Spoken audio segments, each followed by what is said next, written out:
une femme, elle est bonne qu'à la cuisine. Elle est rapidement et... La place de la femme, c'est la cuisine. Voilà, et certaines filles, elles se disent, ou certaines femmes, elles se disent que, ben oui, en fait, ils ont peut-être raison. Coucou tout le monde, bienvenue dans ce nouvel épisode, un moment d'échange et de partage. En fait, aujourd'hui je suis heureuse parce que j'ai interviewé un artiste. Et je vous invite à regarder les vidéos jusqu'à la fin. Bisous.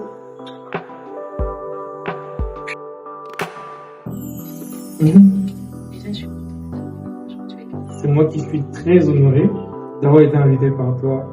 Je suis très content. Pourquoi tu t'es présenté à nos téléspectateurs? Pour faire court, je m'appelle Neville Bondo, Maluta. J'ai 19 ans, artiste, enfant de Dieu.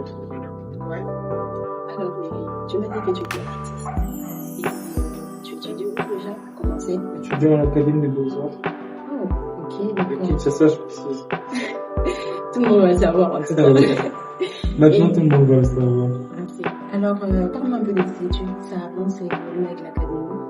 Alors, déjà, les études à l'Académie, c'était un peu difficile de m'intégrer parce que tout le monde sait que j'avais pas fait les humanités artistiques. Et un peu comme la plupart des étudiants aussi. ouais, comme la plupart des étudiants, mais les gens le prennent plutôt comme une faiblesse. Mais pour moi, c'est une force. Parce que lorsqu'on voit le talent que j'ai acquis aujourd'hui, c'est comme si je n'étais pas redevable à l'Académie des Beaux-Arts, vous voyez. Et lorsque les gens voient ce que tu fais et se disent que t'es pas de l'Académie des Beaux-Arts, tu vois, ça impressionne un peu. Parce que lorsqu'on voit qu'il fait du bon travail, qu'il fait du bon boulot artistiquement parlant, et qu'il a fait les humanités artistiques, on se dit, c'est un fruit chez nous, il est de l'Académie. Mais j'ai rien contre l'Académie des Beaux-Arts, mais c'est une source d'inspiration pour moi. En tant qu'artiste, comment définirais-tu l'art? Pour moi, l'art, c'est bon. Déjà, en tant qu'artiste, je suis en parodie.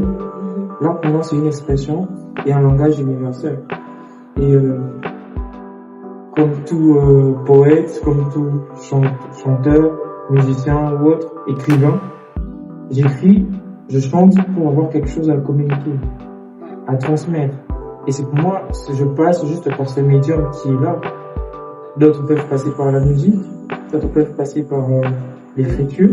Et moi, je peins à travers le visuel, je communique, je passe un message. Je pense que pour moi, alors, c'est ça, c'est un langage universel, quelque chose qui transcende. Alors, quelle est la place de Dieu dans ta vie? Pour moi, Dieu occupe la première place et je crois doit occuper la première place parce que non seulement mon père est un ami pour moi, mais c'est aussi une source d'inspiration. Confident. Ouais, c'est un peu ça.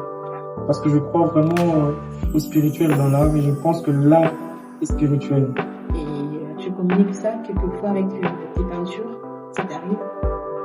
Pour moi, la spiritualité dans l'expression artistique, déjà je trouve que la base de toute expression artistique est spirituelle. Parce que la capacité à prendre quelque chose du monde invisible et à le reproduire, c'est en soi déjà quelque chose de mystique. Je peux te donner un exemple.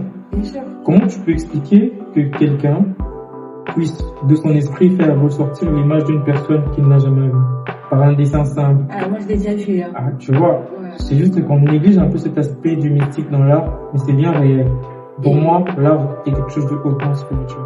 Tu as un petit son qui est de Tu parles des occultistes, Voilà. du spiritisme. Voilà. Et qu'il transfère ça dans l'art. Pour toi, qu'est-ce qu'il peut se transférer? Est-ce que ça sera vraiment quelque chose de bon par rapport à quelqu'un qui a de bonnes ondes, quelqu'un qui est frais, quelqu'un qui est authentique, quelqu'un qui est bon? En fait, il y aura une différence entre cette personne-là qui est permis, qu'on est borné de la positivité et cette personne-là qui est baignée de la négativité. Donc, comme je l'ai dit, tout artiste doit être inspiré. Bien sûr, les humains sont un peu comme des vases. Et un vase est souvent vide, doit être rempli de quelque chose. Et je pense que, en tant qu'humain, on doit forcément se donner à quelque chose. Mais je ne pense pas que se donner à des choses comme du spiritisme, de l'occultisme ou de la drogue même permet à un homme de... Parfois ça arrive que ces gens produisent des bonnes choses. Mais c'est juste la capacité à se connecter. Et pour aller puiser dans l'inspiration, il faut être initié. Il faut être initié dans quelque chose. mais je ne vais rien produire si je ne suis dans rien. Tu comprends un peu? Et tu conseillerais quelqu'un à faire ça? Ah non, jamais. Moi, je suis initié dans ce que je crois être vrai. Je suis initié dans la parole de Dieu. Je suis tombée sur une de tes œuvres sur les réseaux, intitulée Kindumba. Pourquoi tu as choisi déjà ce nom? Et pourquoi l'image de cette femme? Qu'est-ce que tu voulais vraiment raconter dans cette œuvre? Alors, cette œuvre déjà, c'est assez ancienne, je dois dire. Pour moi, si j'ai choisi d'aborder le thème de la prostitution, premièrement, raison bizarre, c'est parce que j'aime beaucoup la femme. Pour moi, la femme, c'est une fleur et c'est un être qui a beaucoup de valeur à mes yeux et aux yeux de notre Créateur aussi. Mais le problème avec notre génération et surtout dans une société hyper connectée, c'est que la femme souvent ne reconnaît pas vraiment cette valeur. Si vous voyez bien dans ce tableau que j'ai fait, elle a les yeux bandés. Elle a les yeux bandés et elle a un membre coupé. Le membre coupé déjà veut dire qu'elle est en train de prendre une partie de son corps pour le donner à quelqu'un, d'autre. Un peu c'est une vente. Oui, c'est une forme de vente en fait. Et les yeux bandés, c'est juste que vous avez vu la demoiselle sur le tableau, elle sourit. Elle a les yeux bandés, justement parce que la société n'en parle pas, mais ce sont des choses qu'on voit comme ça, ce sont des choses qu'on voit et qui sont prises comme tabou dans notre société. Moi, je dirais qu'aujourd'hui, on commence un peu à normaliser le fait que quand on est belle, on doit se... Tu vois un peu... Ouais, mais c'est ça le problème avec la société d'aujourd'hui. C'est juste que la femme est un peu sexualisée, est prise un peu comme un objet de plaisir. Mais le problème, c'est pas simplement la mentalité de ces hommes-là, mais c'est aussi de ces femmes-là qui ne veulent rien changer à l'image qu'on leur donne. Et dis-moi un peu, tu penses que toutes les femmes sont pareilles? Alors là, non. Je ne pense pas qu'il existe deux humains pareils sur la terre. Je ne pense pas. Alors, si j'ai choisi d'aborder aussi ce sujet, c'est pour juger qui que ce soit, mais aussi pour défendre, soutenir ces femmes qui sont victimes de violences, qui sont victimes de maltraitance et à qui les situations de la vie ont laissé cours à des choix vraiment terribles et à des mœurs dépravées. Et enfin, si tu n'avais pas grandi dans un quartier assez calme, par exemple, je donne un exemple, à Kingaboa, ouais, je vois. Je trouve que, pour être bref, dans la vie, on a toujours le choix. On a toujours le choix dans la vie, mais Dieu fait grâce à qui il veut.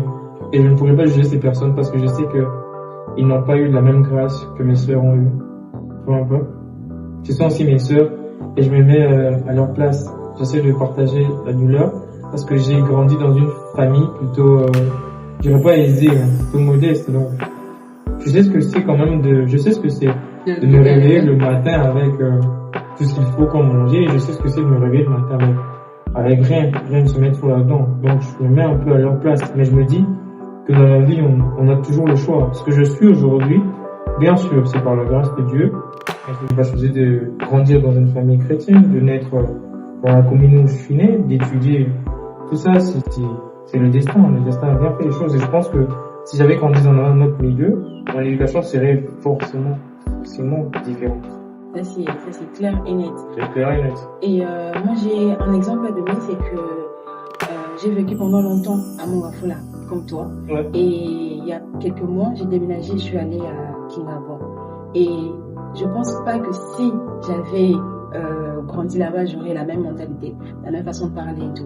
Ouais. Et je pense que le milieu influence énormément. Exact. Et que dirais-tu à ces jeunes filles qui nous regardent actuellement? À mes sœurs, je les appelle mes sœurs, je dirais que elles ont de la valeur. Elles ont de la valeur et je pense que si je dois leur parler directement, vous pourrez apporter plus à la société. Je pense qu'une femme peut être beaucoup plus importante à la société que ça. Penses-tu que la société banalise la dépravation de mœurs? Alors, dans ce monde assez hyper connecté, parce que comment on est de cette compétition, tu vois, suite de la dépravation de mœurs et toutes ces accusations vis-à-vis de la femme. Je pense que certaines femmes acceptent ça en fait, et c'est ce qui est encore plus triste, Mais je pense qu'il y en a quelques-unes, ou peu de pourcentage, qui se disent que non, elles en valent la peine. Et du coup, c'est ce qui est beau. Boucan Lévy, merci d'être venu aujourd'hui. C'était un plaisir de t'avoir eu. Merci à toi de m'avoir reçu. C'est un grand honneur pour moi. Vraiment. À la prochaine surtout. À la prochaine pour une nouvelle vidéo. Bisous.